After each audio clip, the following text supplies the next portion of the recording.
And welcome to the November 12th, 2019 Board of County Commissioners Agenda Setting and Work Session. And we'll start with introductions. I'm John Hutchings, and to my right is... Ty Menser. Let's go and keep around with the table. Yeah. Thomas C. Cooper with Commissioner Menser. Lafayette Beaumar, Clerk of the Board. Ramiro Chavez, County Manager. Robin Courts, Commissioner Edwards' office. And over here... Katie Johnson, Commissioner's office. Megan Porter, Public Information Supervisor. So welcome and thank you for tuning in and for being here in the audience. We're going to begin with homeless strategies and update. And Keely Marino, our homeless coordinator. Good morning. Good morning, Keely. Keely Marino, Public Health Social Services. It's been 2 weeks since I've been sitting in front of you. So many things have happened. We're kicking off our point in time count coordination and planning efforts. We've met with individual jurisdictions to make plans for each of with a lead from each of their jurisdiction to kind of plan events and outreach strategies that work for their local communities, and we'll be continue to work with those jurisdictions as we move forward. And we'll be meeting hopefully today, hoping to broaden the youth count. As you know, youth are undercounted universally in these homeless census point in time counts. So we're hoping to broaden the youth count and make it a concerted effort to count more young people experiencing homelessness.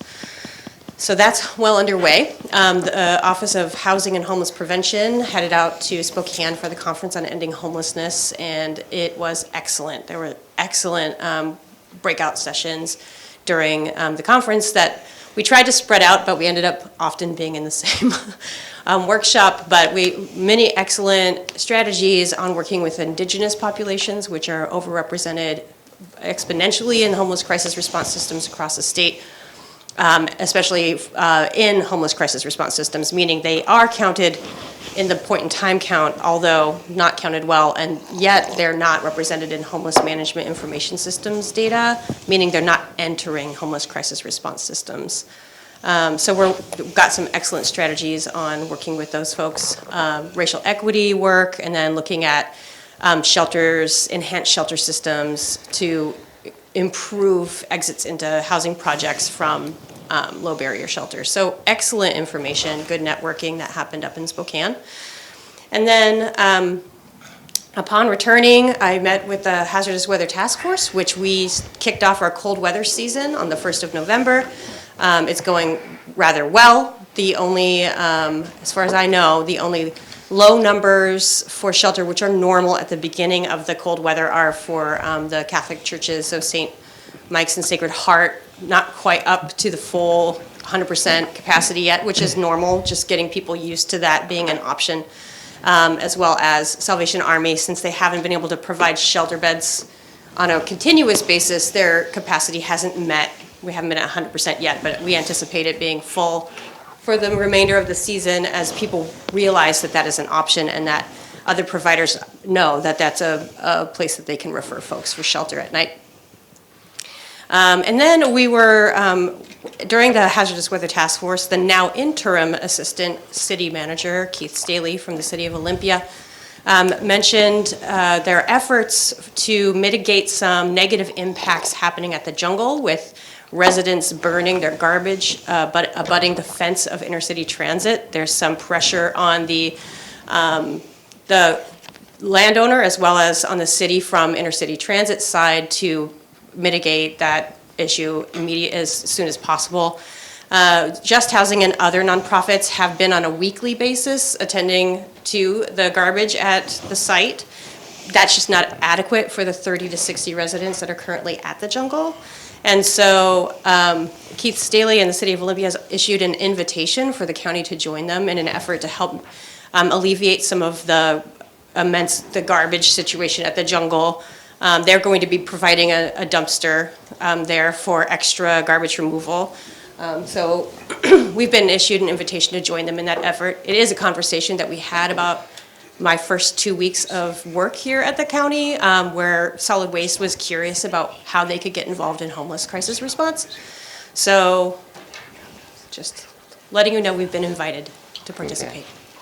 And that's about it. Questions or comments? Yeah, so going back to point in time, Yes. so remind me about point in time is like how, like, I know King County does it, right? Or Seattle does it, I've read. Like who does point in time count? Is it around the nation? Is it just a West Coast thing? Is it Washington? It is a national requirement for continuums of care or communities to do a homeless census report if they're getting any dollars from housing and urban development, so HUD dollars. So every local community Everywhere. do their own. But they give us the counts. flexibility to kind of design the you're talking, every year it's like we kind of tweak. Little bit different, yeah. Do we go to the camps? Do we just, invite them in? Do we do, what kind of outreach do we do? Do we give away bagels? Do we, do we give Right. away, like I was in Rochester and we gave away soap and, we had, household things to try to lure folks in to, cooperate. Right. So it sounds like we kind of can fashion that on the local level. We just have to have, what's the mandate? The mandate is for our continuum of care. So Thurston County is part of the balance of state continuum of care. And so that our continuum of care is the Department of Commerce at the state. So all counties, all 34 counties under the balance of state has to use a particular form that is determined by HUD and then through the Department of Commerce. So that stays static. We can't really deviate from that methodology. Whereas King County and Pierce County, as they are their own continuum of care, all home being Seattle's continuum of care, they can deviate a little bit on the methodology and use more creative ways of counting, but we are accountable to the balance of state. So outside of that form, that required form for the count, we can reach out and do the count however we wish. And so every year, I think we're tweaking it to see if we can make it more effective. Okay, yeah, I was just curious. I mean, because if Seattle, I'm sure they've got strategies that they use for, Yes. how they, kind of what the standard is for going to count. But I'm sure on top of that, thank you for the slides that you sent, about the training. It's not the training in Spokane, but you sent a huge bucket of slides yes. regarding with Ted Kelleher, and there's a lot of interesting stuff in there. Absolutely. What I found most interesting was that all the slides related to Martin and Boise. I mean, it made me feel better because basically all the questions that I had about that and how it would apply, they were this right there, they're just unanswered questions. So I didn't have to feel bad that I couldn't answer those questions because they're just not really answerable based on the court case. So if anything breaks in that field, please let us know. Absolutely. Because obviously, I know at Lacey, all the jurisdictions are struggling in different ways with Right. that, based on what resources they have.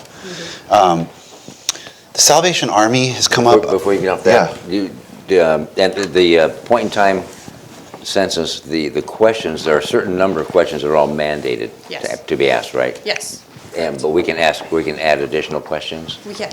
Okay. I don't know if you knew that. Thanks. Okay. Yeah.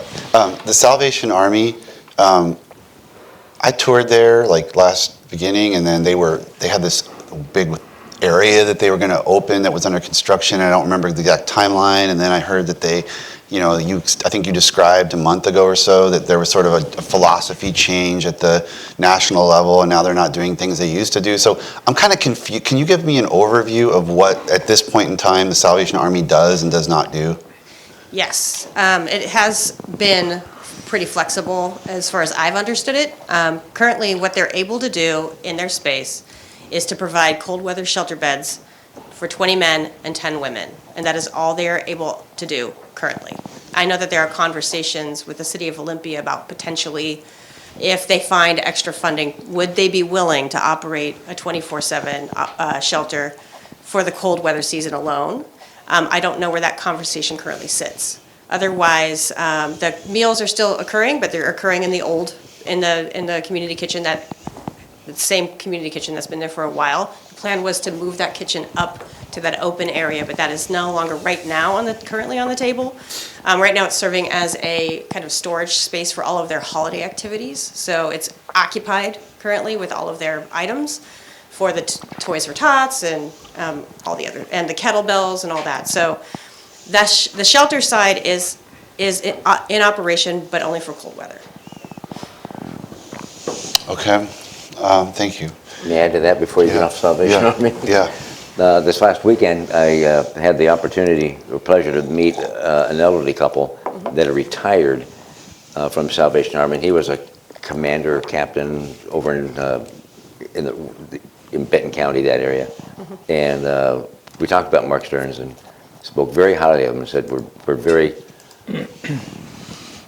what was the word he used? I don't remember. Anyway, we should be very happy and grateful that he's here working in this area. Yeah. Spoke highly of him.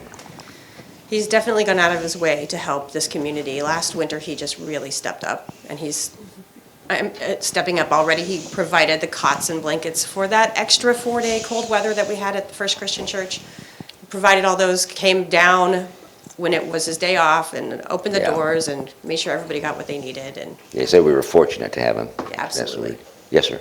Yeah, related to that, Commissioners, the Code Blue, as part of the Hazardous Weather Task Force, opens up the season November 1st, 2000. It goes through April. But prior to November 1st, there were 4 nights, I believe. They were very cold, and the First Christian Church opened their doors just to accommodate the low temperatures. So Commissioner Menzer requested for me to add this item on the agenda for you to consider. The board sending a thank you letter to the First Christian Church for their efforts. Yeah. I spoke with one of the congregation at the Olympia's homeless community meeting, and just hearing the level of effort that was described to me that went into getting those extra few nights structured so they could happen seemed to be above and beyond, and it would be, I think, a good gesture on our part to thank the congregation for their effort. Showing our appreciation. I'm honored with that. Okay. So if you can draft a yeah, absolutely. letter. My pleasure. Yeah, and also, if I may, can you next week come back with a proposal as to how we can help the City of Olympia or respond to their invitation Yes. as to how we can help on the jungle? I think it will be good to understand what the level of cooperation will be. Absolutely. Yeah, we're out next week. Oh, 2 weeks from today, I guess. All right. Sounds great. Go back. That was the last thing on my list, was just to touch base on that, because I'm on the board of Intercity Transit. I'm also on the board of Orca Clean Air Agency, so I got kind of caught right in the middle of this issue as Intercity Transit was nearing a decision point of shutting down service based on the safety issues for their staff. I saw some pictures of the cloud of smoke that was enveloping the place where they fuel buses and do maintenance and whatnot. So Orca was very responsive, but they have limits in terms of, enforcement. They can cite you or issue a fine, but that's not going to put a fire out. Right. So they need the backup of local law enforcement, which is something Olympia has been struggling with, how to manage that. So I appreciate everybody all around seeming to work on it very quickly. If you could keep me, because since I'm on those 2 boards and I'm responding, if you could let me know of any developments with respect to that on a day-to-day basis, I'd really appreciate it, just so I know what's going on. No problem. I'd like to add,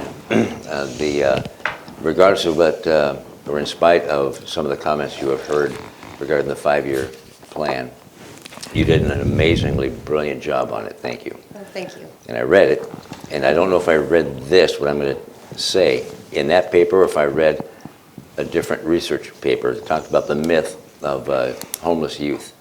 And most people think, well, homeless youth, they're just runaways. It's a parenting problem. And I know you have extensive experience with the CYS at Rosie's place. And is that, what I read was that that's a myth, that many of the homeless youth are accompanied by at least one, if not both parents. What is your experience? Did I read that? I don't think I read it in the That was not from me, but I think, yes, absolutely. With unaccompanied youth, that is more prevalent for youth and young adults that are on the streets, oftentimes they have left home, due especially to conflict with family, conflict with parents, negative abusive situations within their homes, and so they leave, but it's not because it's fun. It's not because it's something that they want to do, because they just don't want to follow rules. Okay, that's the unaccompanied youth. Unaccompanied youth, yeah. Unaccompanied youth and young adults are on the street are two separate pots, yes. Oh, they are two Yeah, separate so then, okay. unaccompanied youth are young people predominantly under the age of 18 that are not under the care of a parent or guardian, or perceived to be not under the care of a parent or guardian. And then runaway and homeless youth and young adults are young people who have left home that are on the streets that are usually over the age of, we typically count them 18 to 24. 25 or Those- 24. Yeah. But the kids that are homeless, Mm-hmm. but they live with mom or dad in a van on the street or in the woods or whatnot, they're counted as homeless as well? They're counted as homeless, youth? yes. As homeless youth? They would be counted as homeless youth, because, Okay. yeah, All right, thank you. yeah. Anything, Gary? One thing you mentioned, you can add questions, Yes.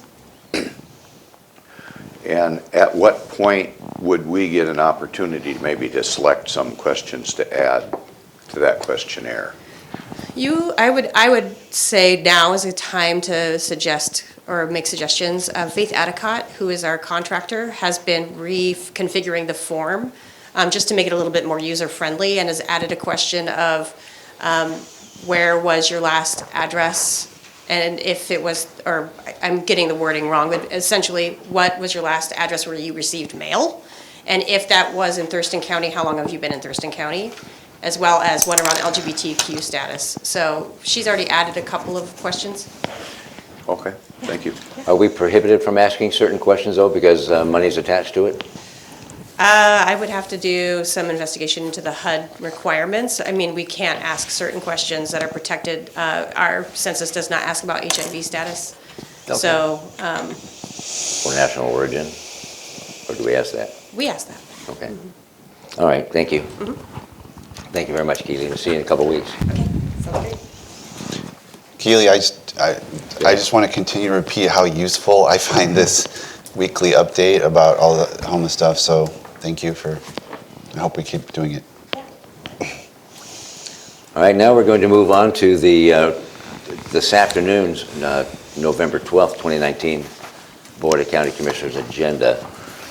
And at 2 o'clock, we'll call the meeting to order and begin with the Pledge of Allegiance led by Commissioner Menser, and then allegedly approve the agenda and the minutes from last week. Then we move right into presentation, the first one from Superior Court regarding Thurston County Adoption Day proclamation. Yeah, for your considerations, Commissioner, Pam Hartman-Byers, she is the Superior Court Administrator. She'll be coming before you for you to consider proclaim November 21st, 2019 as the National Adoption Day in Thurston County. As you know, Superior Court, through the Juvenile Court, they have an emphasis on adoption efforts, and that will give you an opportunity to listen from Superior Court as to what those efforts are all about. Okay. Questions or comments? Anything? No. Good. Then we get to item number 1 of the agenda, opportunity for the public to address the board. I believe perhaps Mr. Petty will be addressing this afternoon. He submitted correspondence this morning under the public testimony this morning. I will share a copy of what he submitted this morning.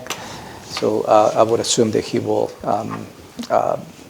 provide his testimony related to that correspondence he submitted this morning. Okay. Anything? No, Whoever, anything? I haven't seen it yet. County Manager's update. I believe I addressed some of the follow-up comments that you received last week. I don't think I have any pending follow-up items, but I will Okay. double-check. If I do so, I will follow up. Okay. Agenda item number 3, consent items A through E. And the first one is approval of work session summaries, numerous summaries to approve. That's A. 3B, Central Services Purchasing Agreement.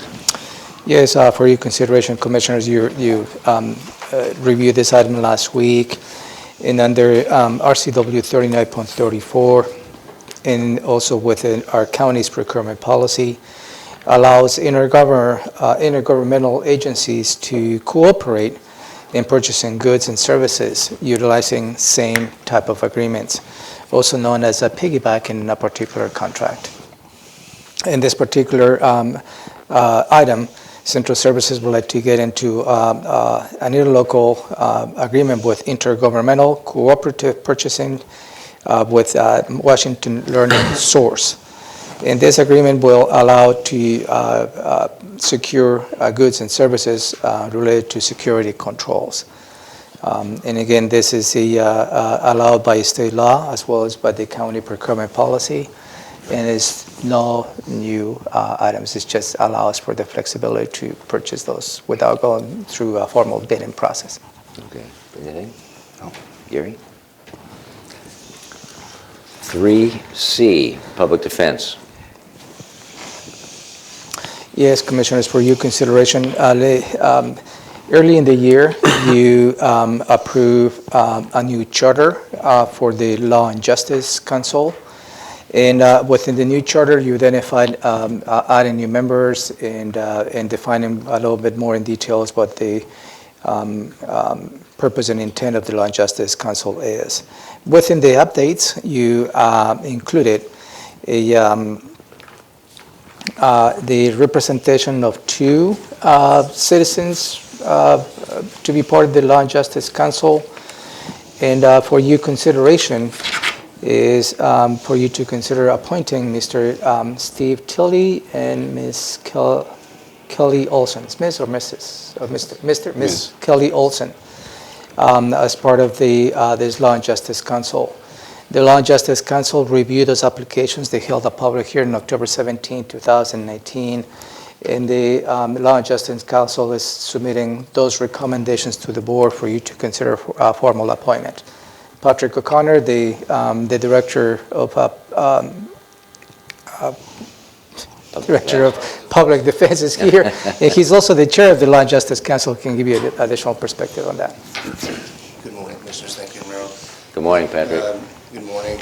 So what we set out this year, Law and Justice Council, was to look to add some new members from our community. We set some criteria. We proposed a change in the charter that the county manager referenced. This board approved that charter, and we had an open process to reach out to the community to submit applications. We did get 3 applications. As the county manager indicated, we reviewed those applications at our last Law and Justice Council, and I submitted a letter of recommendation on behalf of the board in my capacity as the chair, recommending the 2 representatives that are before you today. Wonderful. Anything? No, I know these 2. I'm on the Law and Justice Council, and I knew all 3 applicants, actually, just from working in the criminal justice world, and they were all good applicants. But these 2 represented organizations, and that was sort of the goal, is to have, the idea is, their connection to a larger group sort of just enhances the resources that then can come through the Law and Justice Council through those representatives. So they really fit the criteria that we'd set. So I think everybody agreed that they were the best choices. Nothing against the 3rd applicant, who was also a good choice. Gary? Okay. I would add, too, these are excellent choices. Excellent choices. Thank you, Pat. You bet. Thank you. 3D, Public Health and Social Services, revised health officer classification. Yeah, for your consideration, Commissioners, you heard that from your Director of Public Health and Social Services last week. The Shelley Slaughter and HR was working on revising the job classification or job description for the public health officer, and for your considerations to approve those revisions, and also to add this is in the Adwell plan. As soon as you consider taking a formal action on this, we'll be going ahead and advertising for this position. Last week, you asked as to how we're going to be mitigating the gap, since Dr. Wood will be retiring at the end of the month. and the recruitment process is going to take us a little longer than the remainder 3 weeks of the month. So Shelley is working on a backup plan where other health officers will backfill while we recruit a permanent health officer, so we have a plan in place. Also, it will require for you as a Board of Health take a formal action in extending that agreement to allow others to perform those duties here in Thurston County. And that action is going to be coming before you as a Board of Health members on the December 10th Board of Health meeting, which is the last meeting of the year. So everything is moving in tandem in order to make sure that we don't go without a health officer services. And this, again, for your consideration to change the job description of the health officer position. Okay, I've got some questions, but I'll go to my seatmates first. Can you come up, Shelley? Yeah, I have some couple questions too.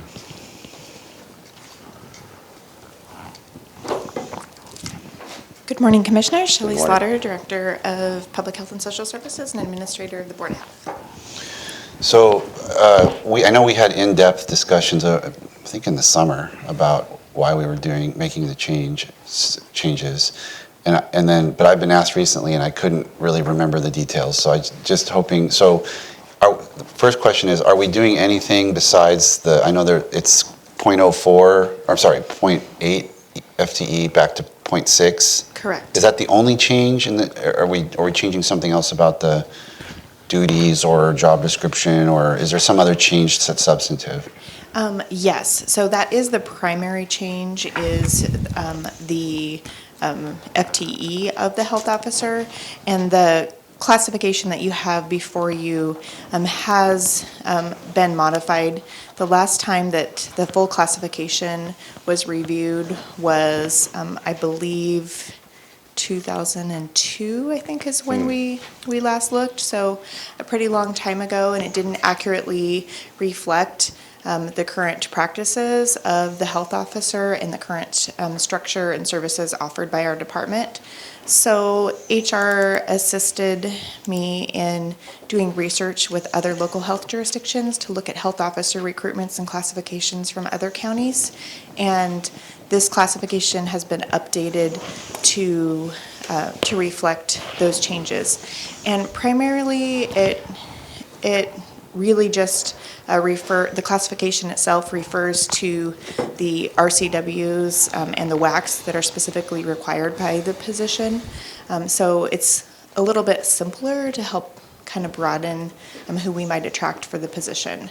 And then the job description itself is pretty consistent, or is consistent with the duties that our health officer currently performs, and I've incorporated your recommendations from the session that we had several months ago when we discussed what kind of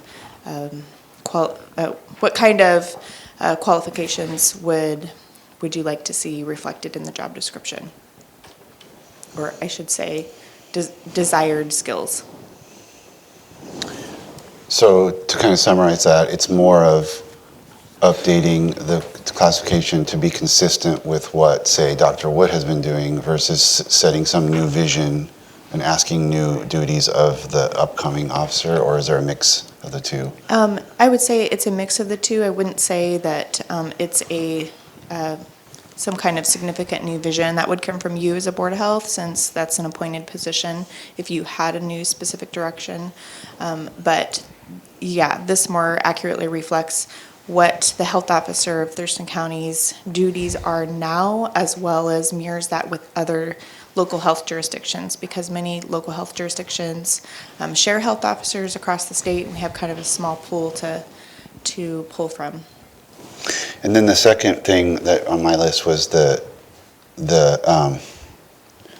I had trouble explaining to the person that was asking me why we were bumping it back to from 0.8 to 0.6. Was it just a feeling that the job could get done. And I mean, there's different ways that you'd be coming at that, and I just couldn't remember exactly.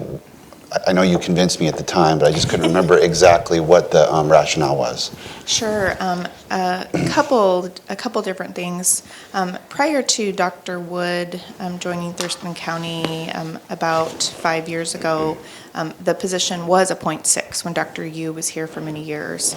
The position was increased when Dr. Wood came aboard, and we developed the Lewis County Agreement, which, if you recall, that was an agreement that we had with Lewis County where our health officer also served as the Lewis County health officer for 1 day a week. So that enabled us as a kind of region to have one full-time health officer. So since we are no longer having that agreement with Lewis County, you made the decision to end that agreement, and Dr. Wood will continue as Lewis County, gave us an opportunity to relook at the job duties and the changes that have happened statewide with health officers. The state is really moving towards a lot of shared services and specialty services amongst health officers, and we feel like we can get the expertise that we need to fulfill our legal duties with less than a .8. It also, every time we have a vacant position, we assess the business need per Ramiro's direction, and this position, there is a financial cost savings with this plan. This is a general funded position, and so that gave us an opportunity to also look at that. And we have we have a fuller staff with more expertise to help assist in the health officer roles. And per our county size, with our population, while we are anticipated to grow, of course, Thurston County typically has more health officer time than some other counties, and we can always increase if we have a need, but it's a lot harder to decrease that time. So I also asked Dr. Wood to account for her time and evaluated that as well. So those are all the reasons why we thought that this would be good. It's also kind of challenging, I think, when you're recruiting for a position. If you're looking for a .8, for example, that's essentially a full-time position for someone. A .6, a lot of times you can find physicians that are willing to serve as health officer in a part-time capacity or a little more than part-time capacity and continue to do other duties. So Thank you. allows us to be competitive in the market. You just answered my next question. Okay. So, perfect. Go ahead, Ramiro. Yeah, following to that question of Commissioner Minster, you may recall you held an executive session where you had a discussion about the performance of the health officer. As a result of that, information provided to you also led to the reduction of us from 0.8 to 0.6. I remember that. And obviously that information cannot be disclosed. I just want to make sure that you remember that. I do. Thank But you. it's also, you say a cost savings because of reducing it by 0.2, but the job description has a broader definition now to cast a wider net of potential employees or applicants. Is the pay range change at all? No, it's the classification, pay range, and the at-will plan essentially becomes prorated. Okay. In the process of changing a resolution, there'll be a public hearing, though, if the public has any input? How does that work? No, we don't exercise public hearings when you do a personnel actions. No. I guess my question is, as we move forward with these changes, do we get any public input at all? I'm thinking maybe there's a retired doctor out there that has been a health officer elsewhere and could say, well, if you did this or this, you might get, you might be more beneficial. That's all I'm asking. The job description in any position in the county tends to be a very high-level description. It doesn't get to the level of detail. Elaborating on what Shelley stated, I think it was an opportunity to review the job description more in line to the state law. And this tailors the prescriptive as to all the many different requirements the health officer needs to exercise. So, I mean, we can probably reach out to somebody else if we want to delay this decision. But I believe by working with HR, Human Resources, and Shelley, I think there's a good comprehensive update of the job descriptions. No, I was just more interested in the process, because if any citizen did have input, they could contact any one of us through our And office. let me read out loud some of the essential functions.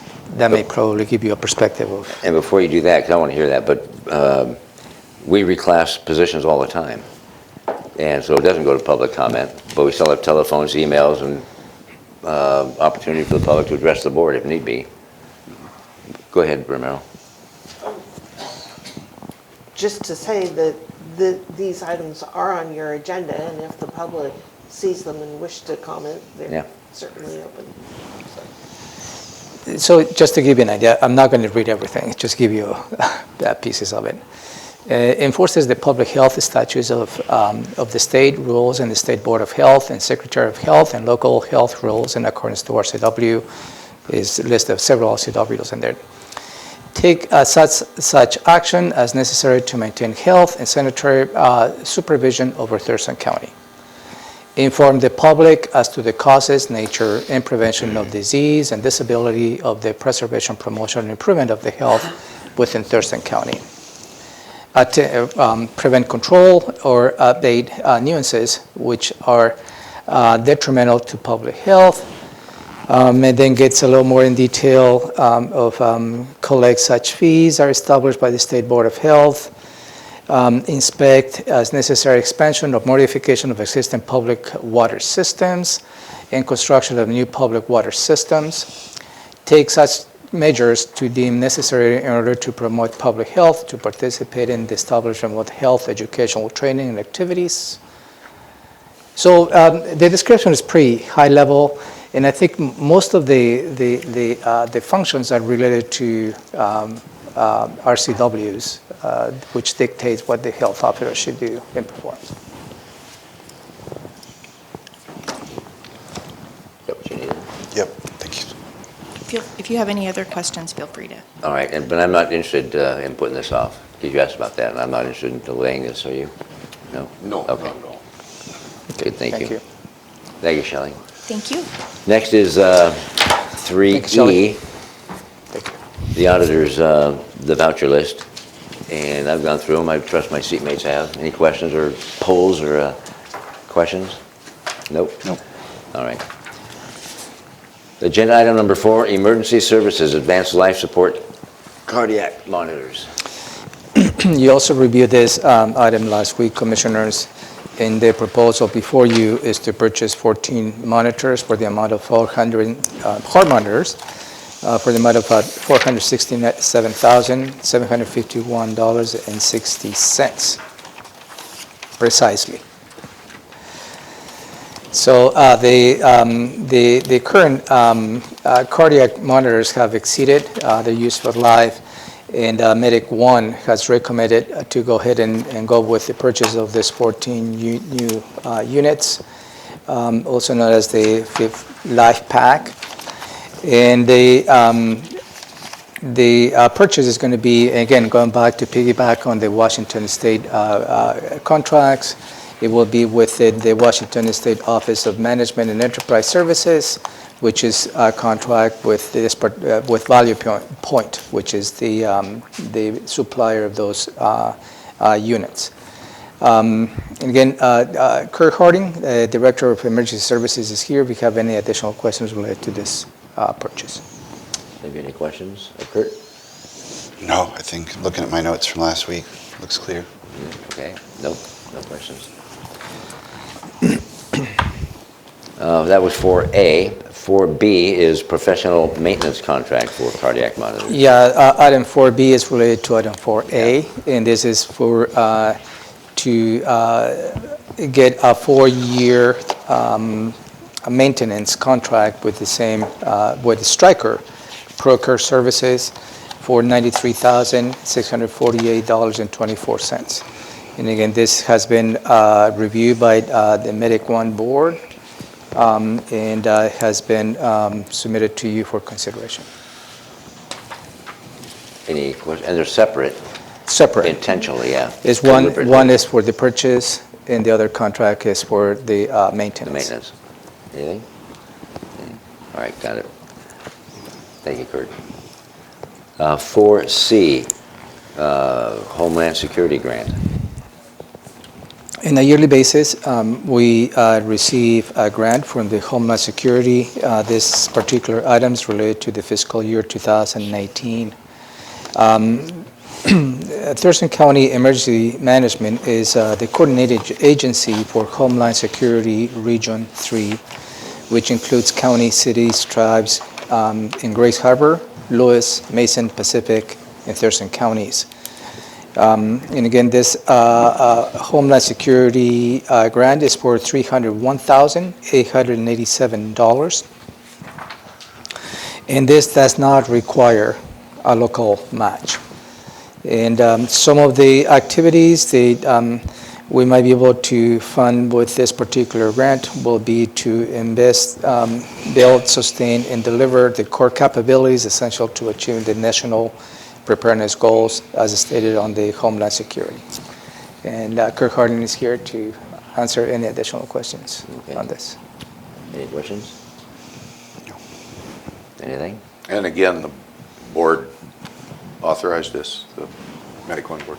No, this is different. This is emergency management. Oh, okay, you got it. This is a somewhat of a pass-through grant. No, I'm good with it. Good. Kurt, thank you for coming in.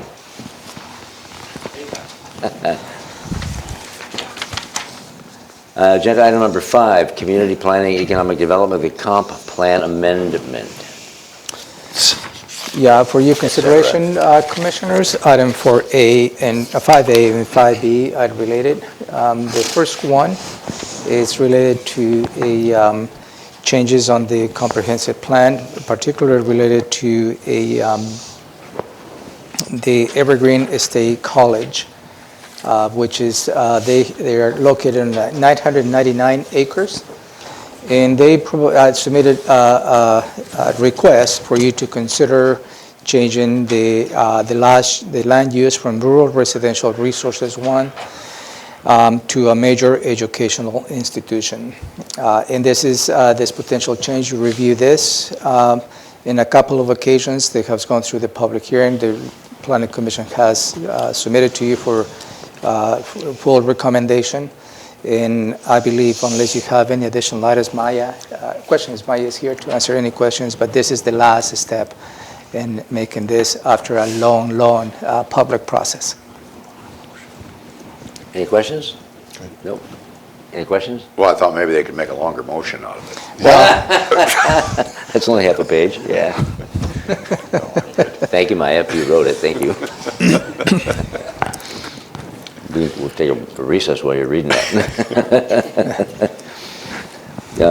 So we're okay with 5A. Is there any questions on 5B?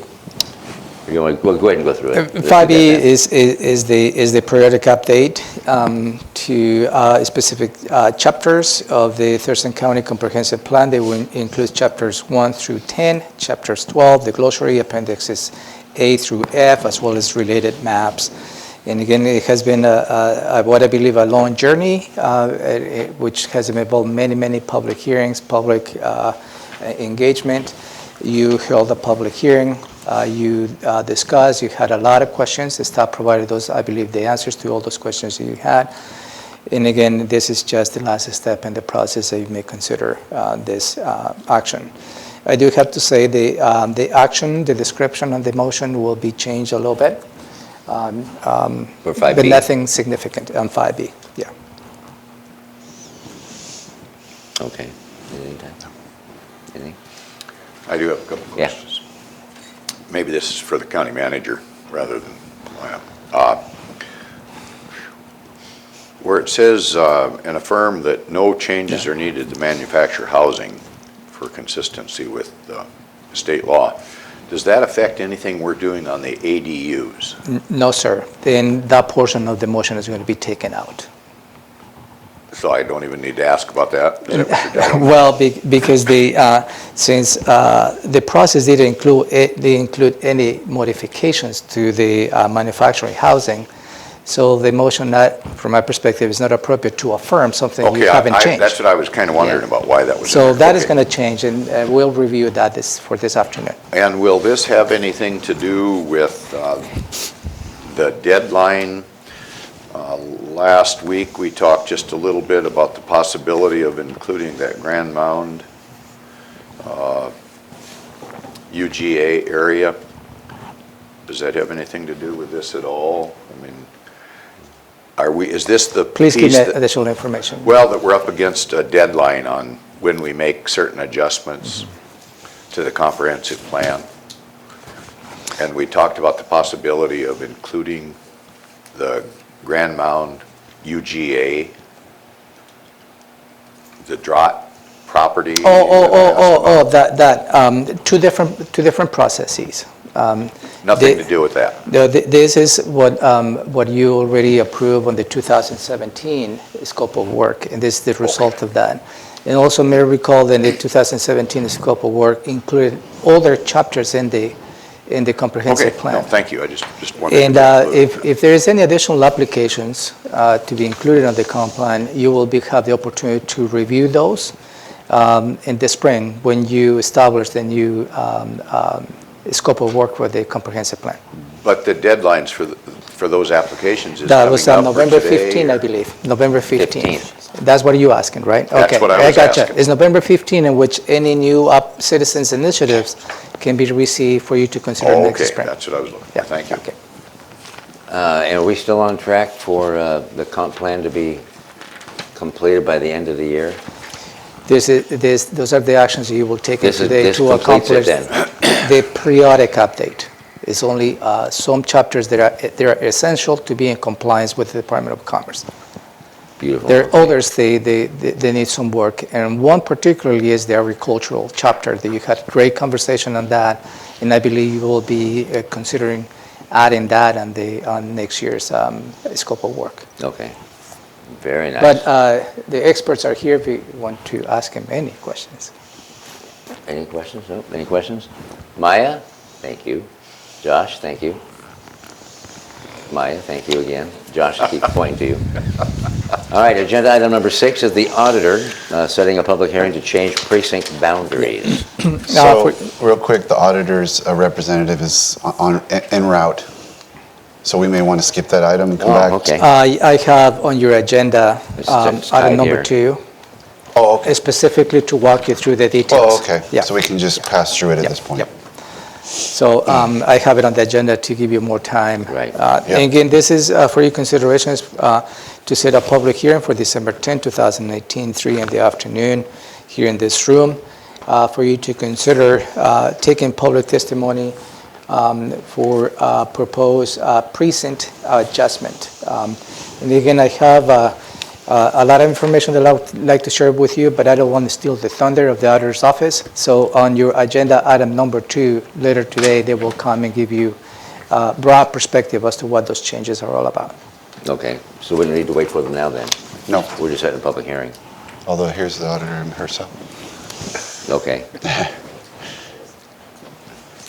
I'm still waiting for Tony because No, well, we have, you're on the agenda, but we'd probably not get to you till about, I'm going to guess, 10:15? okay, 10:10, 10:15? Is perfect. that okay? Yes, Does that give Tony time? yes. Okay, perfect, thank you, Mary.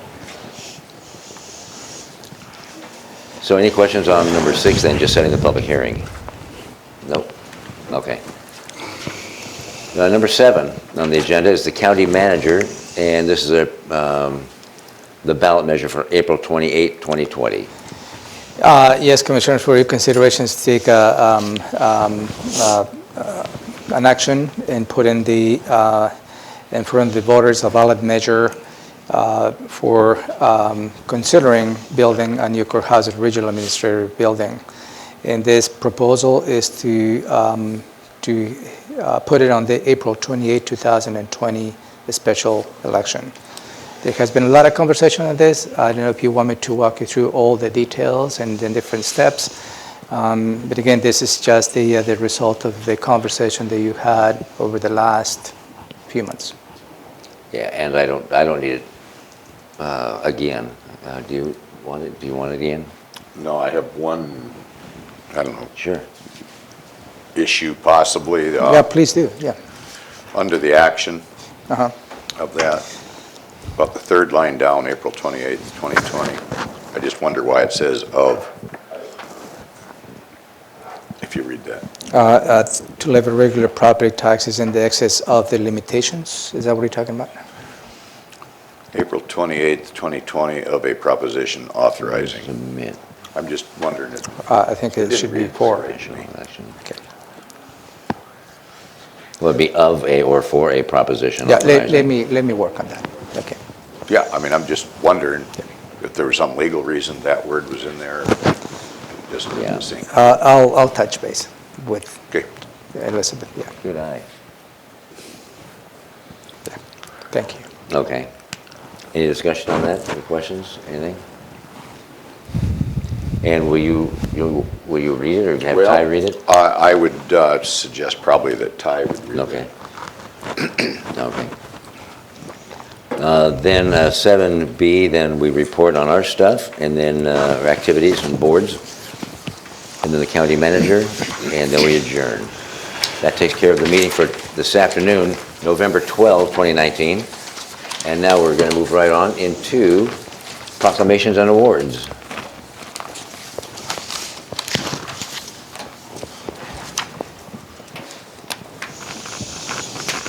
Good morning again. La Bonita Beaumar, Clerk of the Board. Proclamations and awards. The one proclamation that we have today that you've already discussed on today's agenda is for Adoption Day. Excuse me. And I have no awards at this time. Okay, Okay. that's good. Is that it for the year, or do we have December proclamations that are? That's are- it. We're done for proclamations for the year. Oh, We'll gear up again in January, and I'm not certain which one are coming up first. Did you have an idea for one? or a No. suggestion? Smack in the back of the I- head. You okay with that, Commissioner? All right. What's next then? Proclamations, awards. None. So, boards, advisory boards and commissions. Yes. Under advisory boards and commissions, under review for reappointment is Eric Johnson for the Agriculture Advisory Board. You have let's- received a couple of correspondence related to this appointment in opposition of this appointment, just to want to let you know. Questions or comments? So I know last week we kind of said we were going to make some decisions about some of these that have been dragged along. Is this one that we're going to try to decide on today? Ideally, I don't want to. if I don't want to decide this one today. no, okay. And that's just me personally, in light of emails coming in, even though whether you like Mr. Johnson or dislike Mr. Johnson, I can't believe some members of the public are appalled, quote unquote, that we would consider a reappointment, but everybody is given due process. And I want to give due process to Mr. Johnson before that's just me. If my seatmates want to approve it, or both disapprove, fine, if that's fine. But I want more time, I'm fine with- personally. That's fine with me. Go ahead. Question for the Yeah. county manager. Do you know if there's still some litigation pending? Do you know if that's still pending or if that's been adjudicated? You're talking about the Thurston Conservation District? Something to do related with issues. Conservation District. I am not sure what the status of that litigation process. We have an appeal? Yeah, there's some separate stuff still going. Good grief. I think Mr. Johnson appealed the decision of the state's Conservation District Board, his I think dismissal. there's more to it than that. Okay, but- that's what I knew it was the appeal. So I'm good with waiting. La Bonita, knowing that we're not here next week, and the 10th is the last BoCC meeting, is there a time issue for quorums or any issues with that, with the committee? It hasn't been brought to my Of attention, the but I can board. check with staff. Well, when is his appointment lapses. I'd have to check that. I don't have, Okay, you're right. I'll send you an email, let you know. thank you. All right, applications. Still under consideration is the Timberland Regional Library Board of Trustees. There's one vacancy. You have two applicants, Kathleen Varney and Carolyn Newsom. This is one that I've asked the county manager if it is possible to discuss in executive session. I will look at the statute to see if there is a link that you can have an executive session. Give me a couple of days. If not, I will bring this item one way or the other on Thursday's commissioners check-in, if that is the pleasure of the board. Is there some time element here that we're up against? I believe so, because a vacancy is needed to be filled. But I believe a couple of days wouldn't make a difference on that. Okay. All right, just give me a moment here to find some. But I would look if there is a nexus on the executive session for you to have one. Okay. Next is Planning Commission then. So we're delaying that one, the Timberland. For the meeting. Okay. All right, Planning Commission. Planning Commission has one vacancy for Commissioner District 2. The applicants that you see before you are in Commissioner District 2, Barry Halverson, Molly Carmody, and Eric Casino. And as you can see, Eric Casino is currently a member of the Storm and Surface Water Advisory Board. He's been a member since 2018, and his term on the Storm and Surface Water will end January 2021. I would add that, in speaking with him and others, that should the board appoint Eric Casino, because I knew it had come up before that he was on another committee, that he would step down from, I believe it's the Storm and Surface Water, to take this position because of his interest in this position. So if that's a consideration, what a seat makes. It came up a couple weeks ago, that he's on several committees, or, right, is he on other committees other than this one, Storm and Surface?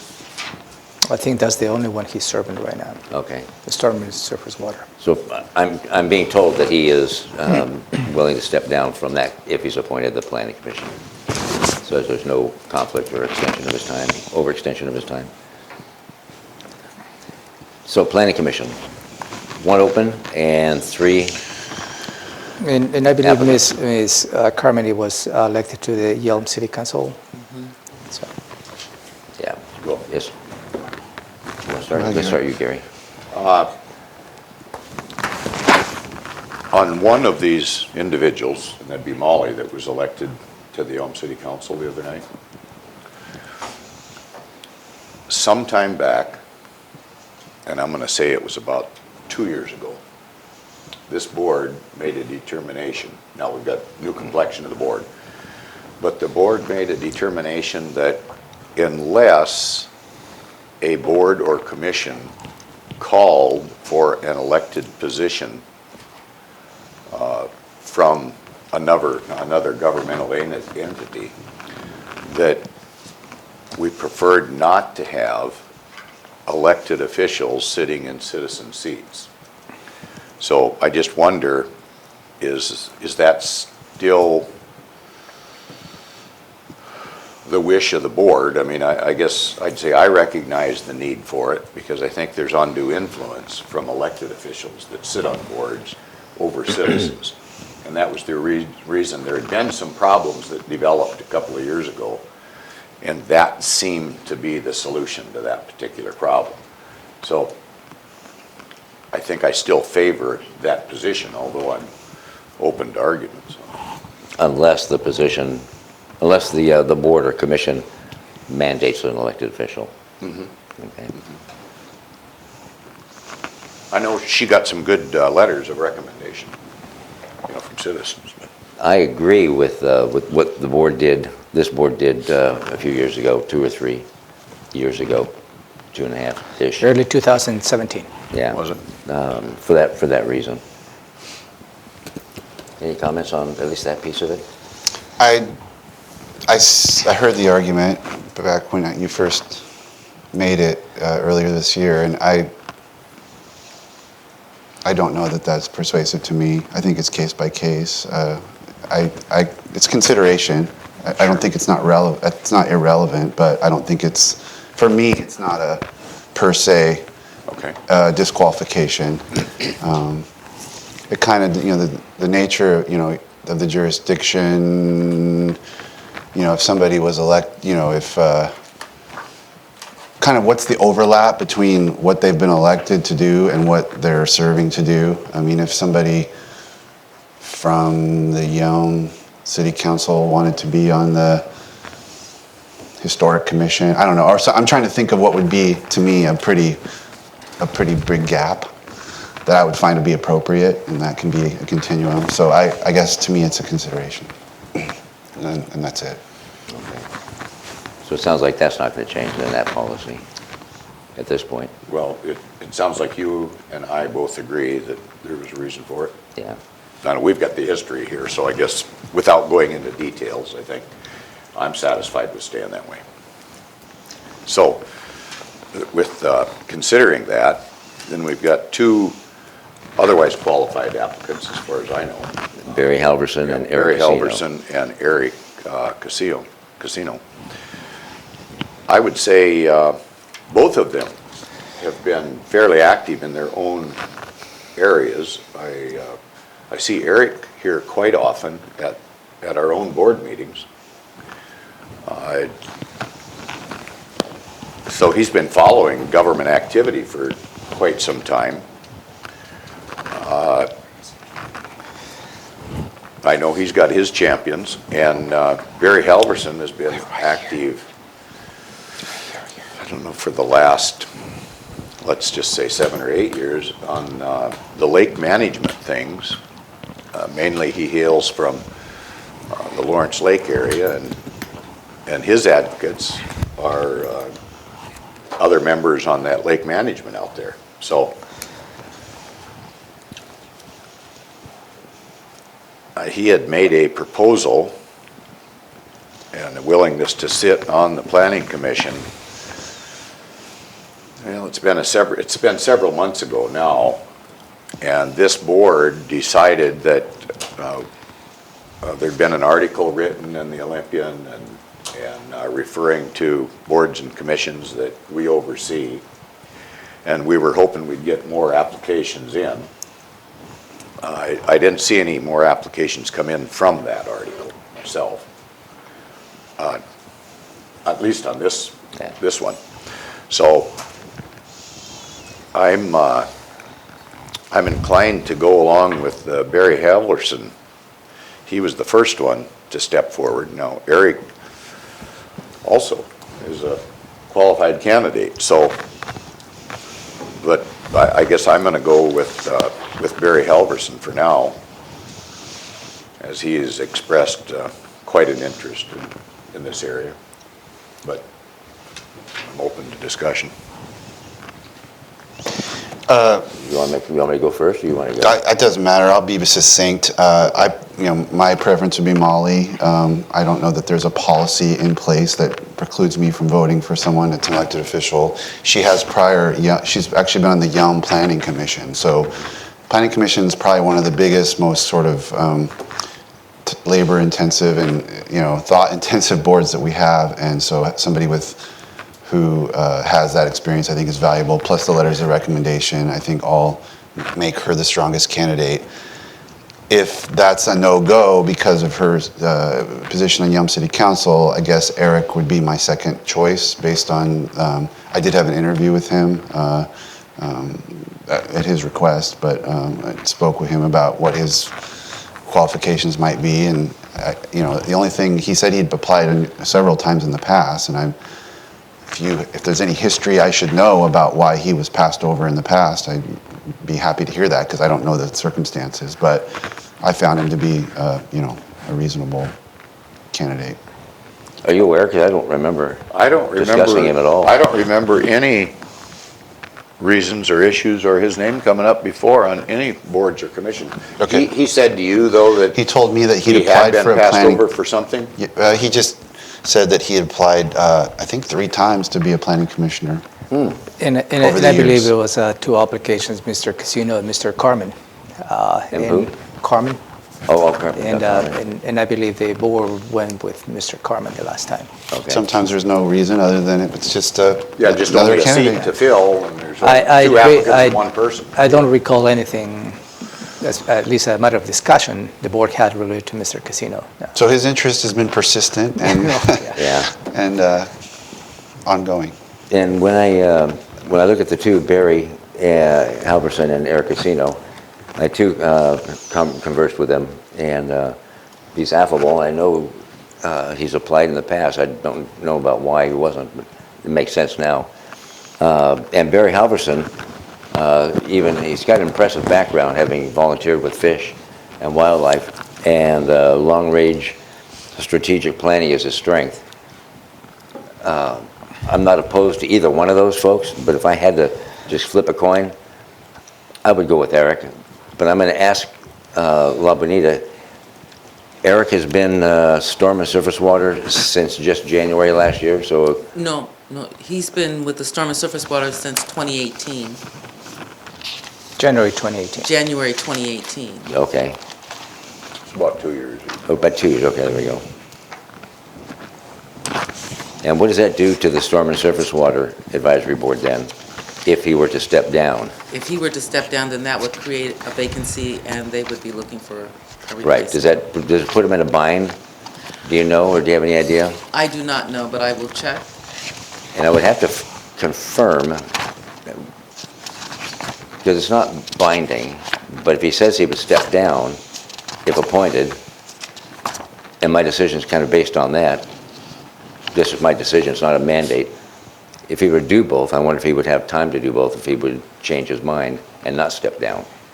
If that makes I it- think that's a good question in terms of the time commitment. As far as I know, Mr. Casino is retired, and perhaps the time commitment may be something that he can accommodate. Okay, and do you know Barry at all? I do. I know both of these people, and I would say that if Eric says he's going to step down, he'll step down. So, I mean, he's a man of his word, as far as I know.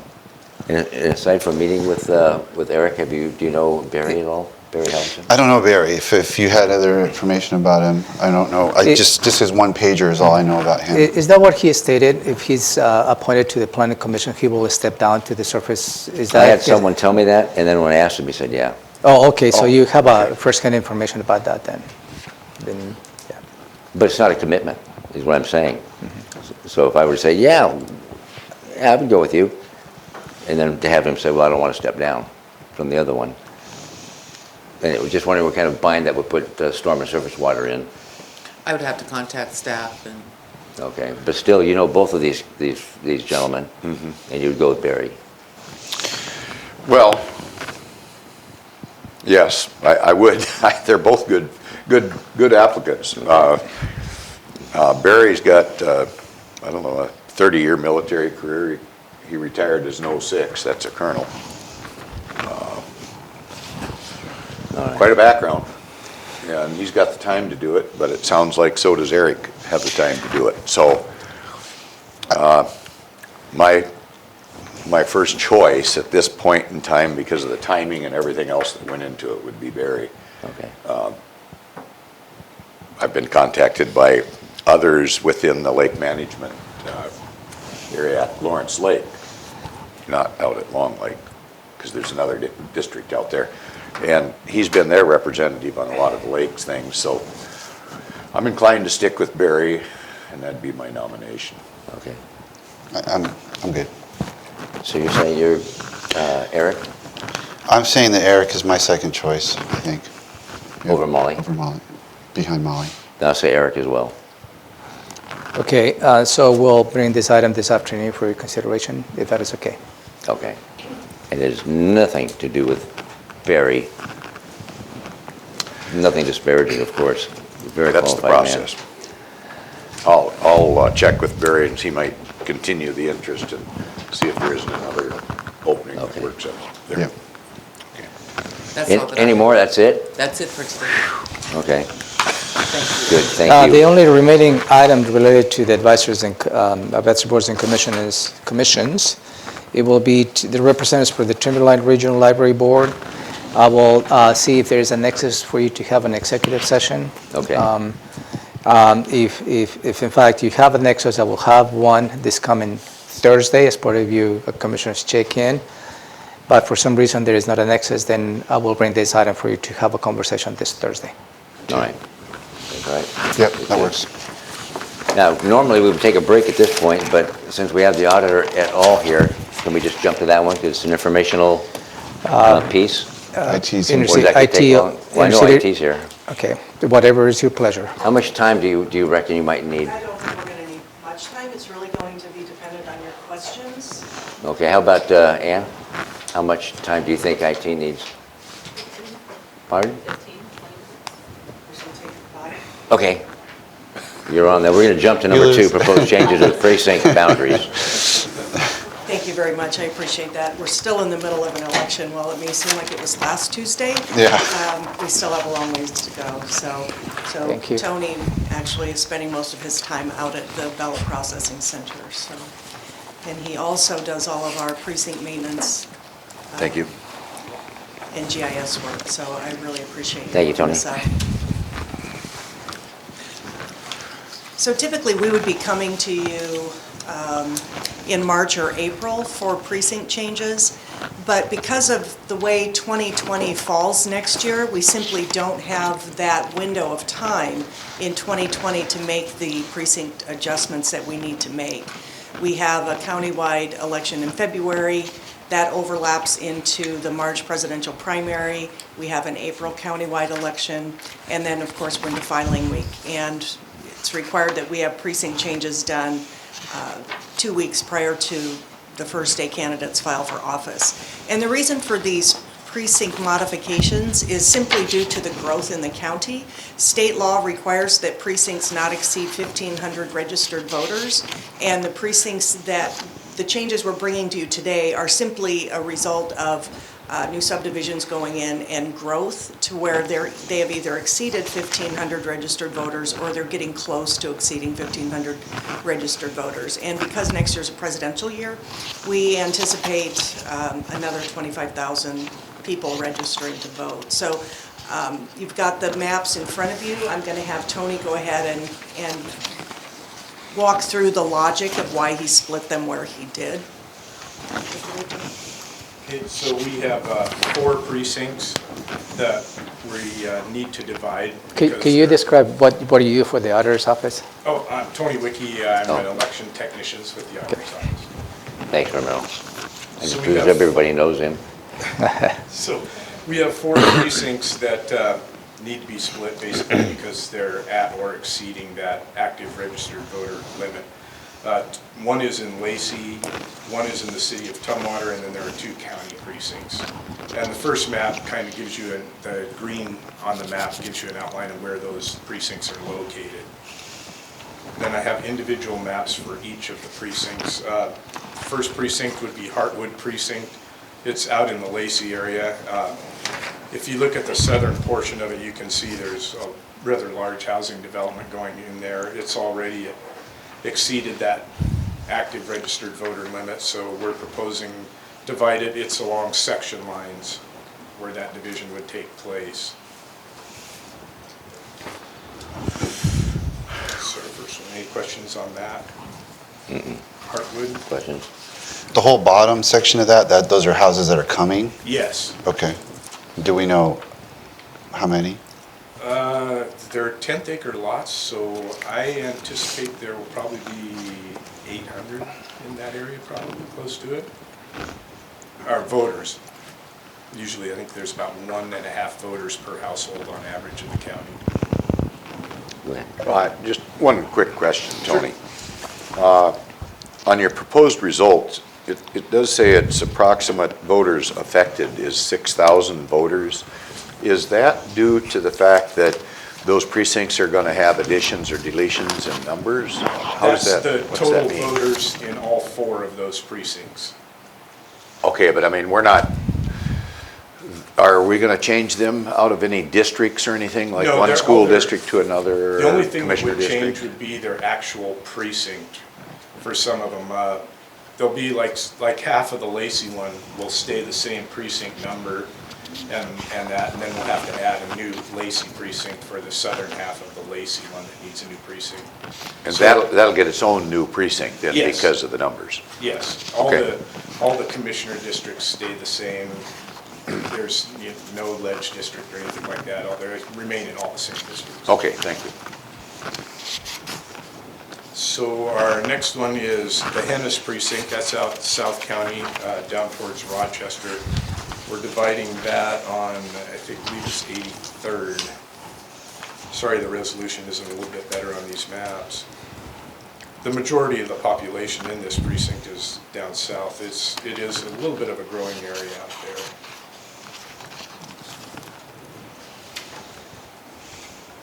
But that main road seems to be about the best place to divide that precinct. Any questions on that one? Next one is Lacey 42. This is kind of the northern part of that has just been growing like crazy. Apartment buildings, housing developments out there is really picking up. So we're proposing to divide that on, I'm having a hard time making out what that is. Brighton Parkway.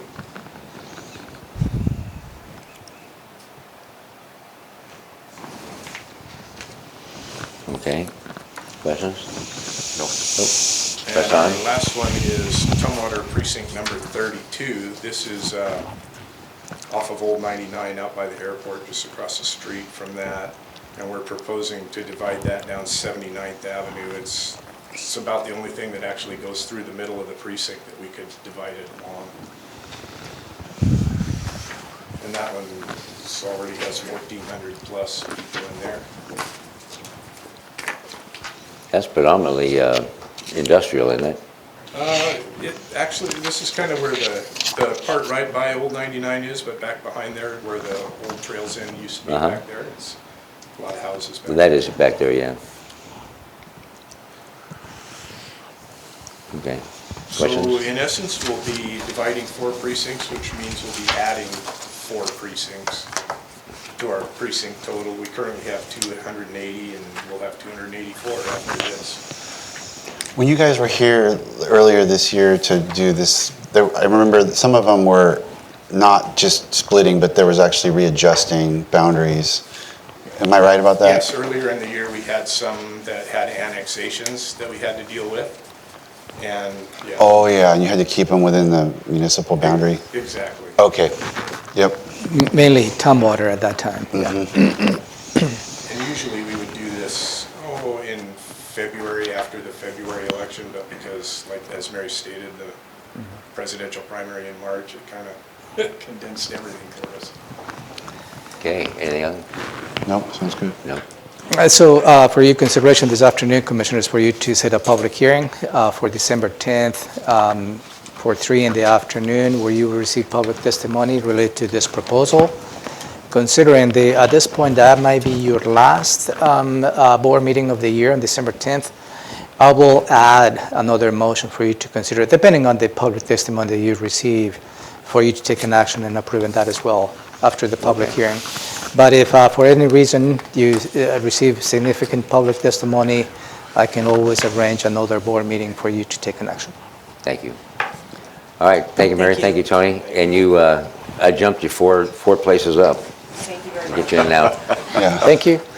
And typically, I would just go right into, I mean, we would have taken a break by now for staff, and let's do that now because the next on the item is PIO, and she's not in just yet. So let's take, we'll go recess, and we'll be back in, do you also need to set up PowerPoint? Yeah. Oh, it is.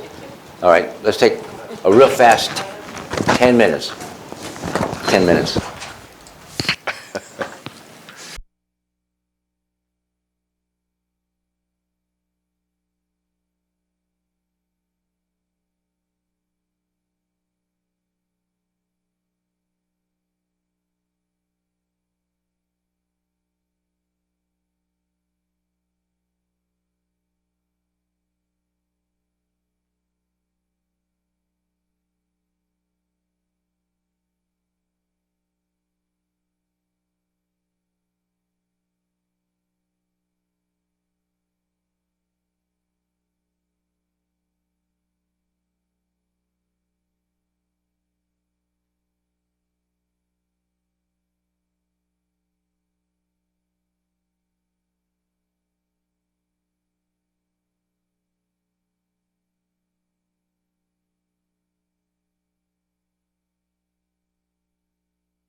People got to get on with business and lives. Can't hold the bus up. It's called rapid transit. Okay, so welcome back. It's still November 12, 2019. We're continuing on with our agenda setting and work session. And next on the agenda is the PIO check-in. Good morning, Commissioners. Good morning. I'm Megan Porter, Public Information Supervisor. Just a couple quick updates. Some follow-ups to a couple things we've already talked about this morning. First, we posted a story on our county news page about the 5-year homeless crisis response plan. So that's out there now, just kind of talking about what it means, what it encapsulates, all those interesting tidbits. And we've shared that on social media and also put it out through our constant contact subscriber list. I also worked with Keely and Gabby to make a couple updates on the homelessness webpage as well for the cold weather season. So that's an updated page. A news release is going to go out tomorrow or maybe this afternoon about the Family and Juvenile Court Adoption Day celebration that they hold on November 21st. The public and media are encouraged to attend. That's a pretty great event. And then we should be getting a copy of Commissioner Hutchings' Thurston County Connection, hopefully today, so that we can get it posted by early next week. And then lastly, Brian, our public information specialist, is back in the office now after a break. I'll scratch that off my list. He'll be resuming his role of taking care of the newsletters and Thurston County Connection and such. Okay. What's your connection about? As the coroner's office, I believe. The interview with the coroner and 2 deputy coroners. And they're also finalizing the JBLM Day of Service one too, so we should have that video Good. available soon. There's good pictures in it too, good video. Do you have a question for Megan? Just where's Brian? You promised he's coming back, so. He's in the office. Okay. Anything for Megan? Regarding the adoption day, I'll go back to our agenda. We're doing that proclamation today. Is anybody coming in for that proclamation? Pam's going to be here. Yeah. Is that it? Anybody from As far as court? I know, Nobody from court coming in? Besides family, like the judges or? just Pam will Okay. be here. And we've used all our hours up now then? Yes, we have. So no more special projects for the end of until after the end of the year. Okay, so TCM is dead to us right now until January. No, they're continuing to film our meetings and Okay. And such. Just no special project. Just, okay, the special, I got it. Thank you very much. Thank you. Thank you. Legislative update. I don't have any updates for now, Commissioner, on that. Didn't think so. Briefing, public hearing decisions pending? Yeah, I failed to add on your agenda for today is the execution of the in-local agreement for the stream team. You had a briefing last week. So this item will be included in your agenda this afternoon. And I believe the board provided direction to go ahead and do so. Yep. Good, okay. All right, now we get into commissioner items. And number 1 is intercity transit presentation. Ann, please come on up. Are you the only one coming up to the table? I would like to invite them to come up. Please invite whomever you wish to have up here. You just have to be, we'll start with introducing yourselves and then in the microphone. Okay, Thank you. and I can talk fast. Well, thank you for allowing us some of your time to provide you And an get that update. microphone aimed right at you. There you go, thank you. How about right there? Thank you. Can you hear me now? Thank you for allowing us the opportunity to take some of your time this morning to provide you an update on all we've accomplished towards our long-range plan, and in particular, the progress towards fulfilling our promises that we made in IT Proposition 1, which passed last November. My name is Ann Freeman-Manzanares. I'm the General Manager of Intercity Transit, and I brought along Eric Phillips, who's our Development Director, and Rob LaFontaine, who is our Planning Manager. Brought a little slideshow for you.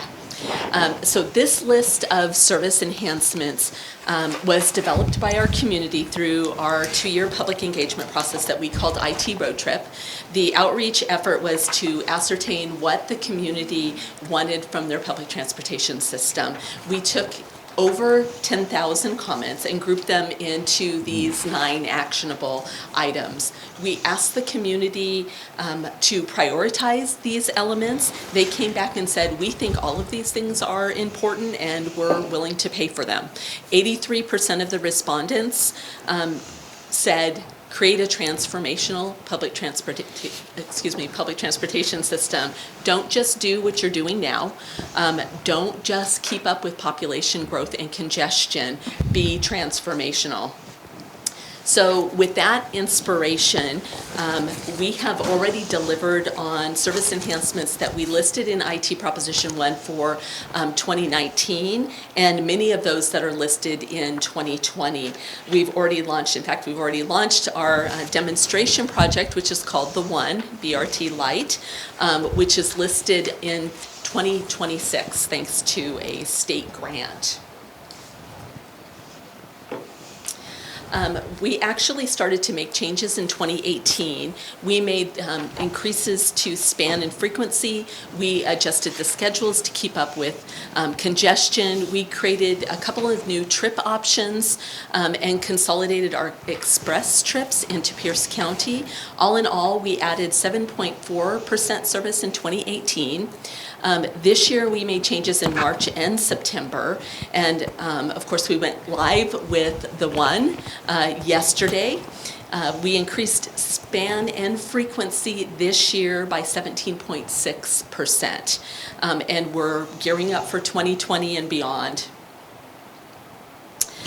We increased Sunday service by 97%. Wow. 28% on Sunday and 18% for weekday service. Overall, we've increased service by 25%. That's almost 51,000 service hours. That represents about 60% of the promise that we made in IT Proposition 1. The One did start, as I mentioned yesterday. We're very excited about the inaugural run yesterday. This is a limited stop service between Martin Way Park and Ride and the Capitol Mall. What currently takes 70 minutes will now take 30 minutes. It's designed to move people across town quickly. There'll be 8 stops in both directions with lots of transfer and connection points. We have been able to deploy this service 7 years earlier than we anticipated due to a regional mobility grant through the State Multimodal Fund. Let's see here. Took 26 minutes last night. Of course, it was a holiday. Oh, good for you. Thank you but for I was keeping timing track. it. Good for you. So you on it or following and it? thanks for I was writing. on it. Just technicality. That's awesome. I don't think anybody's going to complain about us moving faster. So we couldn't have deployed this new service, of course, without new buses. We have 8 new buses out on the street. We have 16 going through their NVIs, and we released actually some of them yesterday with the new service. We have 16 more that are going into production in January of this year. And of course, we couldn't have done it without additional employees. We've hired 112 people since January of this year. Additional or? Additional, yeah. Good grief. And anticipating hiring 17 more before the end of this year. It'll be a big Christmas party this year. Do you have a lot of applicants, or? Yes. You do? Yes, actually. It's a room full really of people good. at every meeting, just new employees that we get to meet. Wow. Parties are great. Really It's hard. fun. It's fun. So our 9th promise in IT Proposition 1 was to explore the way that fares are paid. We heard that the public wanted us to do something different and address a wide variety of issues. Some said we need you to make it faster. Some said it's too expensive. Others said it's not that we can't afford it, but it's a barrier for me getting on board. They wanted us to use the same fare collection system that's used in the Puget Sound region, which is called ORCA. They wanted us to reduce pollution and congestion and get more people to ride. They mentioned they want us to help families and individuals with transportation costs so they can better afford housing, healthcare, childcare, food, and help individuals get jobs and help employers get employees to their job site. And the list just went on. So in January, we started to evaluate a range of options to make that happen. We knew that it was past time for us to replace our fare collection system, so we knew that we were going to need to make an investment there. We hired consultants to help us evaluate how do we meet these community goals, and what's it going to cost us to join the regional fare collection known as ORCA. We discovered that the ORCA system, which is 10 years old, is currently in the process of being replaced. So they wouldn't let us into the current system, and the new system likely isn't going to be available to us for a period of 2 to 4 years. Wow. So we don't have a system to go to. We also discovered that it's likely to cost us more to buy in to invest for that fare collection system, as well as the operational costs, than funds that we're going to bring in. So with that information, we started to read about smaller communities that had instituted zero fare systems. And they found that it was a better value proposition in that they avoided millions in the capital investment for the fare collection system, as well as those operational costs. They increased ridership from anywhere from 20 to 40 or even 60%, which in turn improves the environment and reduces congestion. It made bus service faster because you don't have to pay each time you get on board, and you can enter both through the front and the rear doors. It improved access and equity for everybody in the community and improved livability ratings for communities. And it was an incentive that chambers of commerce and economic development councils were using both to retain businesses and recruit businesses. Oh, did I go too far? I think I did. Well, our authority is proposing a 5-year pilot project, and the public hearing is scheduled for November 20th with the adoption December 4th. And the proposed start date to go zero fare, if that's what the authority chooses to do, is January 2020. We're not interested in letting any grass grow under our feet. So a couple of other things we've been working on. We're focused on emergency management, of course, working with our regional partners, which the county is a very large part of that. We are the lead transportation agency in the county, and we take that that responsibility very seriously in terms of transportation. So we're not only planning for the Cascadia event, but responding to things like the train derailment, the microburst that we had in Lacey, the fires or emissions that the port had a couple of years ago, where they need to evacuate housing areas as well. And another very exciting thing is we opened our new youth education center this year. Now we're able to have adults and young folks join us to learn and volunteer. We partner with Parks and Rec programs to serve more youth in our community, and we work with the schools for students to earn a bike, which is their public transport, another form of public transportation. And we look at the WashDOT statistics in terms of the number of kids who are hit on the way to school, and any child injured on the way to school is one child too many. So we take that very seriously and do a lot of reach out to ensure that our children and our students are safe as they're walking, biking, and busing to school. And we're within months of opening our Olympia Transit Center expansion. We are bringing Greyhound on site, and we'll have more customer amenities. And we will house some employees here as well. Bringing Greyhound on site was part of our original construction project about 24 years ago, and we now have the funding to bring them on site. So we're moving forward with that. We're very excited. That facility will open in a January, February timeframe. And then our Pattison Street facility, we received our conditional use permit from the City of Olympia for our admin, ops, fuel, wash, and facilities building. We're hoping to be in the ground next summer. Our base facility was built to support 80 vehicles. We currently have 400 vehicles operating out of this site, and it was built to house 208 employees, and we have over 400 now. So we're a little tight in this facility. And then just a little bragging rights, you do too. Intercity Transit has the best driver in North America, which is really quite a nice accomplishment. Combined, our maintenance team With our maintenance team, we were ranked 2 internationally. So Dallas was on one, actually Oakland was number 1, intercity transit, and Dallas was number 3. So we're in good company. In the state competition, there were 3 driving categories in Washington State. We placed first in 2 of the competitions and second place in one of the competitions.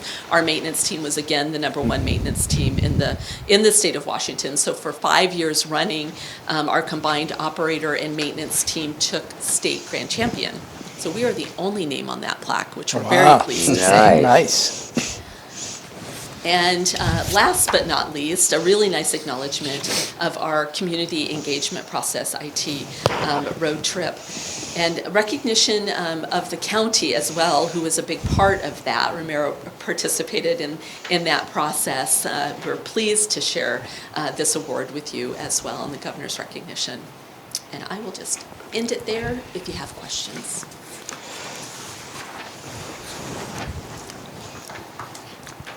I'm still looking at the rest of the pictures.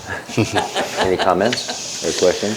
If you're bored. Well, I would just point out, of course, I know this, but I didn't know it until I joined the board, and you presented at TRPC, and you kind of gloss over this point, and Cynthia asked you, just kind of like, there's confusion among the public, like, how are you able to do this if you don't collect fares? And most people don't realize what a small percentage the bus fares are to begin with. Yes. And then you subtract out the capital and the maintenance of the systems, and it just starts to shrink to a point where it's a closable gap. I didn't know that was true when I joined the board. And in fact, the first meeting I was at in January, you had the consultant come in and explain, and I was like, wow, that's actually possible.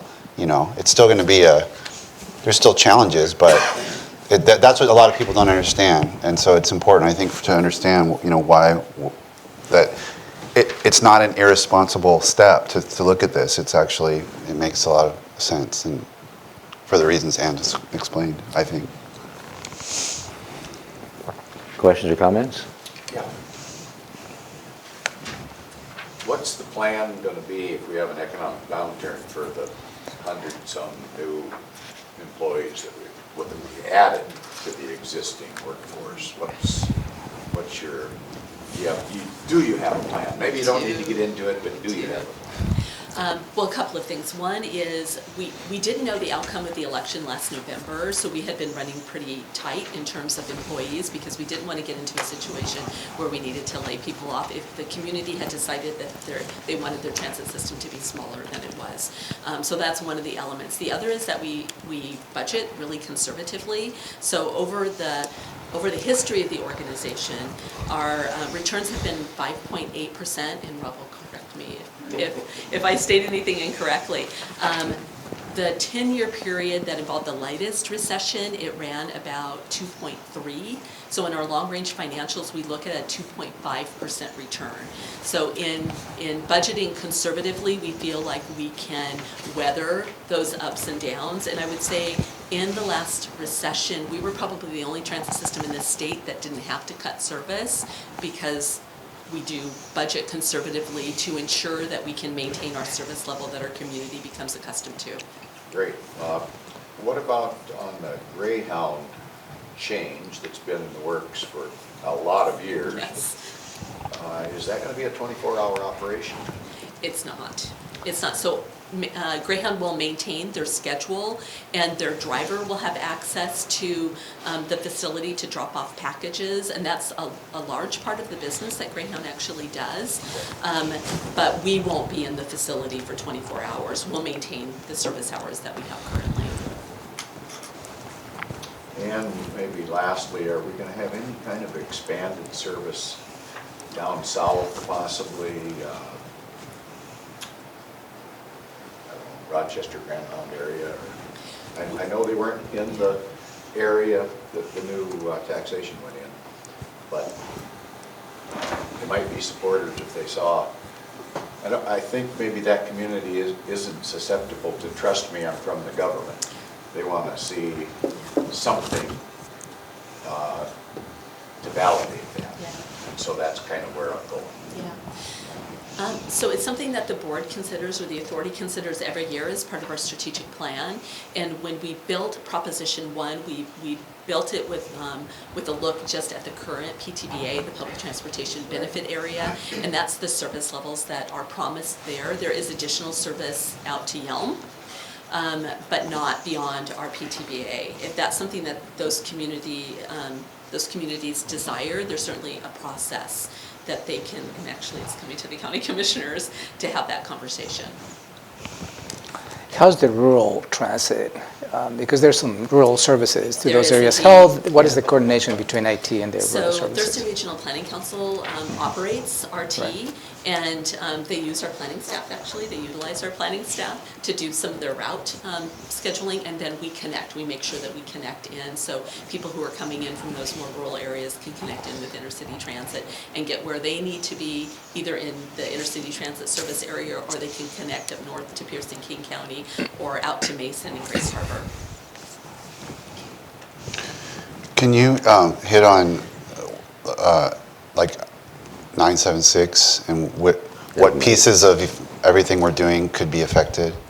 And that was one of my questions too, is whether it's court challenged and found constitutional or unconstitutional, how is it going to impact IT? I can't say that we're 100% sure at this point in time. We have over $12 million in state funds that support a variety of our programs.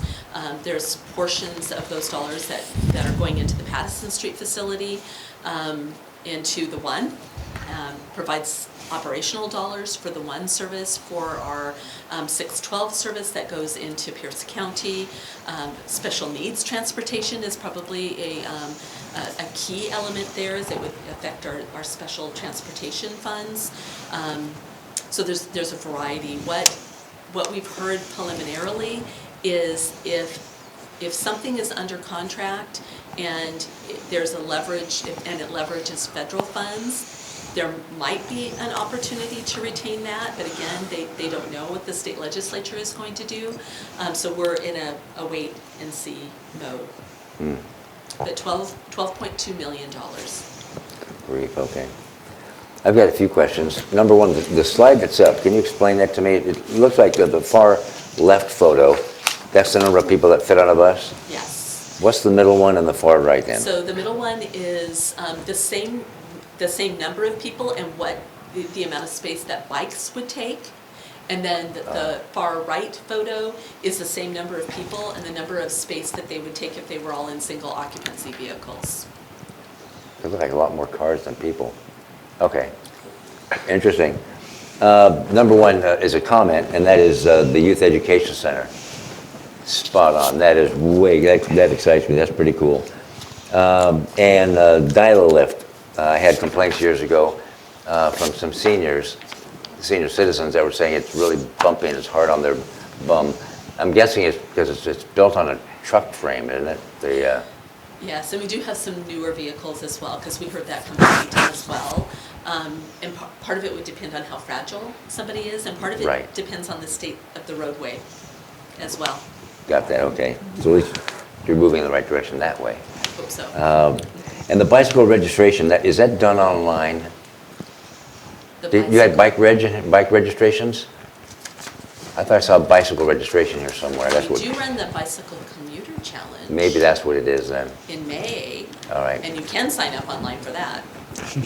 Never mind, there's no charge for that. Never mind.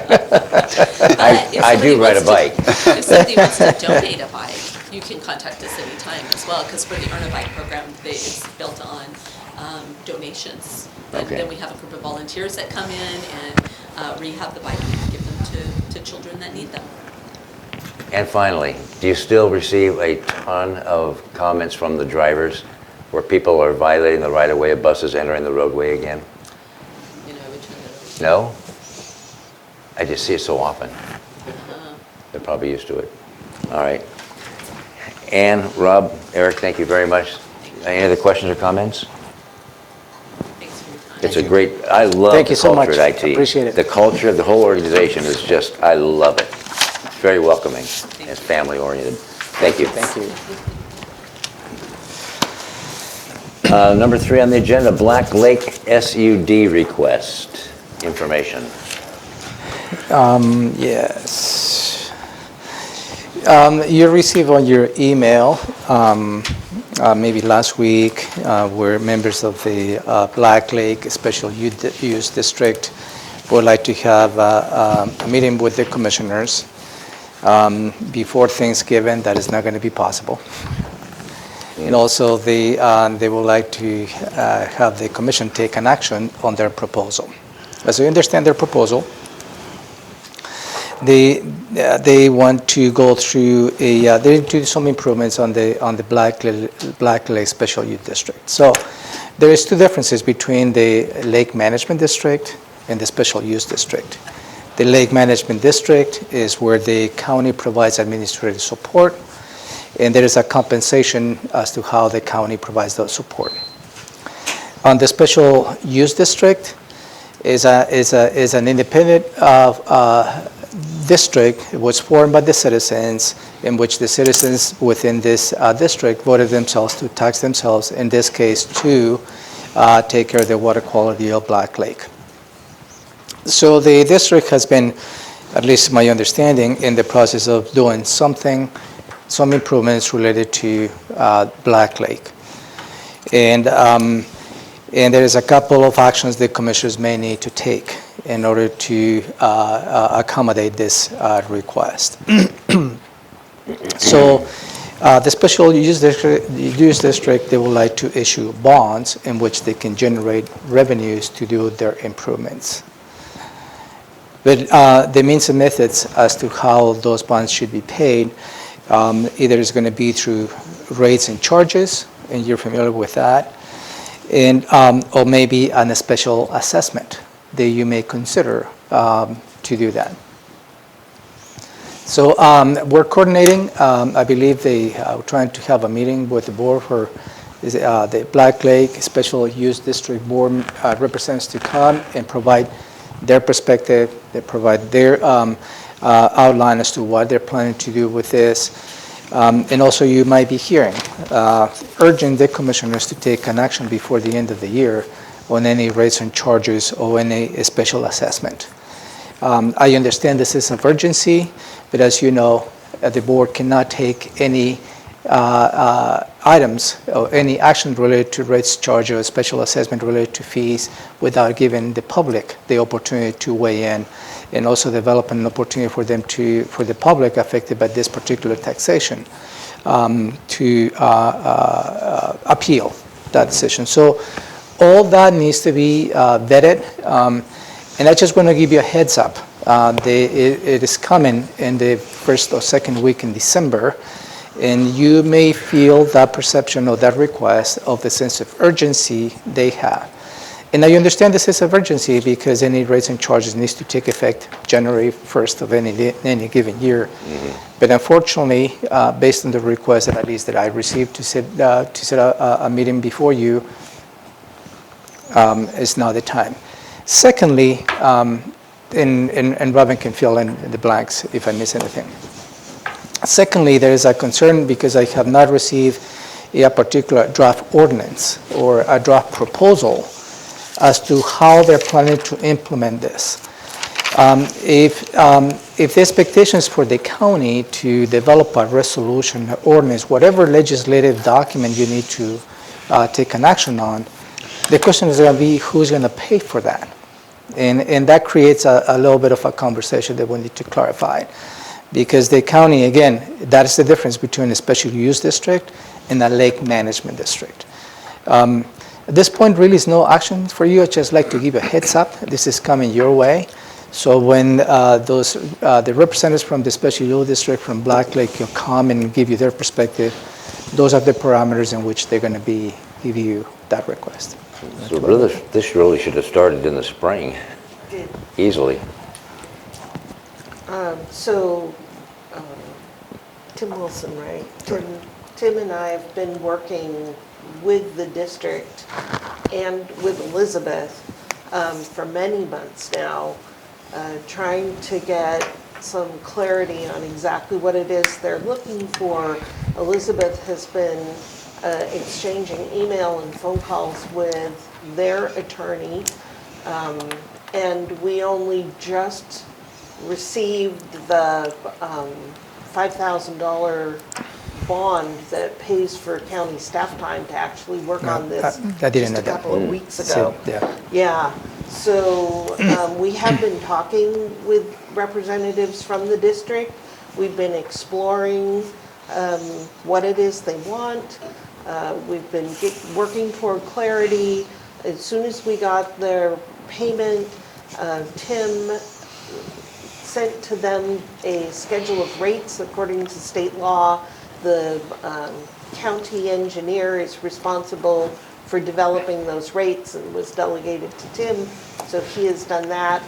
They have said yes, that they want, that the rate structure that he proposed is acceptable to them, and that it is going to be a special assessment so that it can pay for special assessment bonds. So we've only just gotten this far. We've been working on it for months.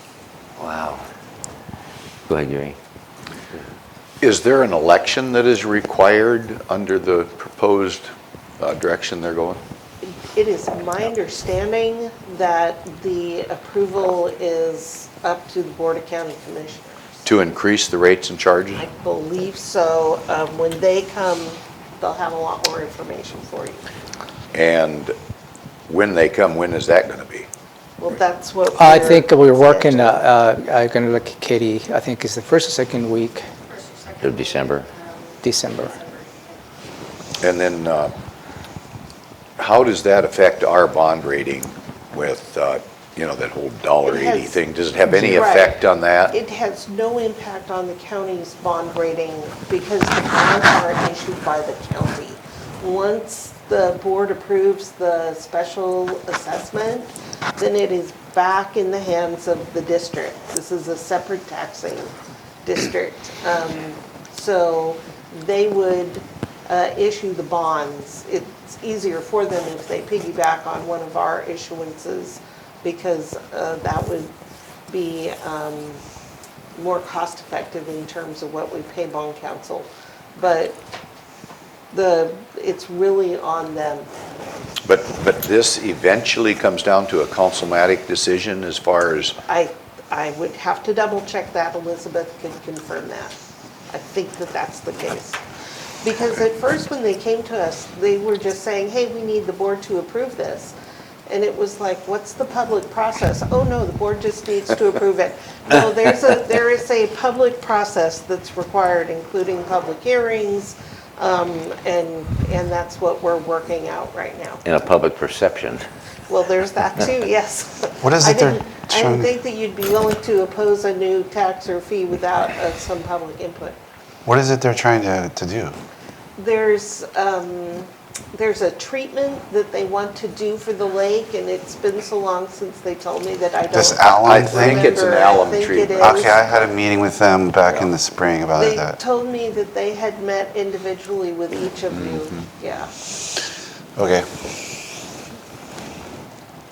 Yeah, it's an expensive treatment, and they've talked to other lake districts, and they do believe that it's the only way that they're going to address a certain issue. well, it's not the only way, but it's one of the only ways. There are other ways. It's the way that they would like to It go could be even forward. more expensive to go another way, possibly, but long-term fix. Right. Don't go out and do Right, it, it's Gary. long-term. They'll tell you more about that. Yeah. All right. So, and again, this is just a heads up, and at that meeting, I will make sure that you understand that perhaps the expectation for the board to take an action before the end of the year is unrealistic at this point, without having the public be part of this. All right. And when they come with their presentation, we don't know if it'll be their attorney as well? I don't know who's Doubt coming. it. I don't know who's Okay. coming. Well, if you remember comparing it to Summit Lake, that's been the most Yeah. public input we've had on anything. And to Right. me, this is way more of a big decision for us to impose fees and charges Right. versus just setting it on the ballot for them to vote. Right. The gap in the decision making is massive there. Yeah, So- and just think about the Thurston Conservation District raising charges and the process that you had to go through that in terms of public engagement. So and that is the purpose, is for you to have the public be engaged and involved in any particular taxation that you may implement, because that's what it is, raising charges of special assessments and taxation. Okay. Public testimony? Yes. I just want to give you a copy of the correspondence that I'd received from we received from Mr. Pettit this morning. I have not had the chance to review it, and nor that I would like you to respond right now to this. But this is related to the, is it to there?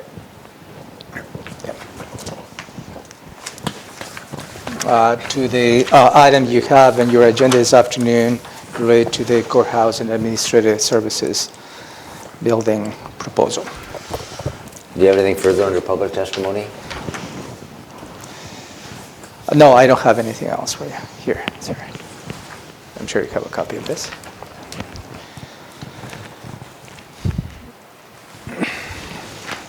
So rather than jump into commissioner items, should we go into the executive sessions? Yes, I have Karen Horowitz Yep. here for the executive session. After that, I have a closed session related to contracts. Are we going to Union have time contract. to go into commissioners? Ideally, will be at this time, if you'd like to have any commissioner items I before just you. have one. Just real have one? quick- Okay. One real quick thought. Fine. Reverting back to something we addressed earlier this morning. On the planning commission appointment, kind of, okay, we each had a different position. The only one other thing that I would add to that is that we've got two lakes management districts, Lawrence Lake and Long Lake, and those folks out at Lawrence Lake are possibly going to be left out of the loop, because we'll have two people from Long Lake on the planning commission if we make this appointment, and nobody from Lawrence Lake. So I just point that out. Mr. Halverson's from Long Lake, No, Eric is from Long Lake. but the other guy's Oh, from he Lawrence is. Lake? And the other guy's from Lawrence Lake. And we've already got somebody on the planning commission from Long Lake. From Long Lake. And that's Doug, Doug Carmen. Carmen. So just something to dwell on. Just let's, Okay. I just point that out, that it could be perceived as an issue of concern to some. I just bring that up. Going back to this, might not be the So- same item, but go ahead and Okay. respond. So if the board is considering this appointment, then I need to remove for your consideration that item this afternoon, unless you want to discuss that right now. If you have any further discussion on it, I'm not gonna Okay. drag it out, because I don't. Does it mean, we're on short does that time. matter enough to you to change to Barry?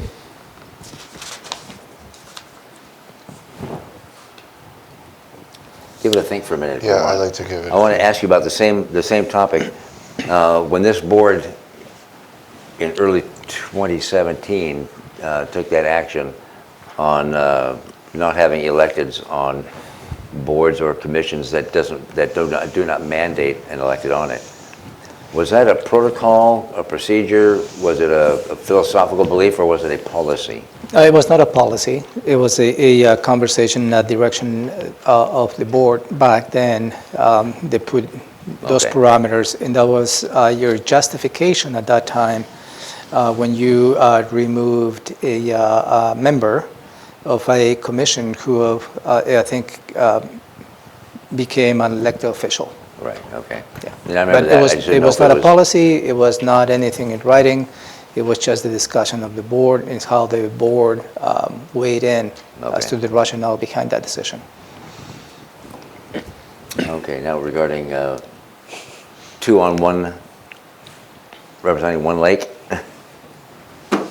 the planning commission versus the opposite. Yeah. Just something to think about. I mean, I think it's worth thinking about. It is, and for me, I've just given it a moment or a couple of minutes to think about it, once you brought it up, and it doesn't change my opinion on either gentleman, both highly qualified. Yeah, okay. I think I'll stand, yeah, I think I'll stand pat with where we are. Okay, So we continue with Mr. Casino, okay, for this afternoon. you. Thank you. Okay. do you have any commissioner items before we jump into executive? Neither No. do I. So we're going to do an executive session then? I just one real quick one, real quick. I think I heard that before. Yeah, this one's even quicker. Okay. Last week, I talked about the possibility of looking at an alternative site down at UGA in Grand Mountain. Yep. And you will all be receiving, as I just received this Oh, this morning, yeah, for the development. for the potential expansion of the UGA down there to make it fit. So I just Okay. point out that was brought in this morning. I contacted those folks over the weekend, and they are interested, so.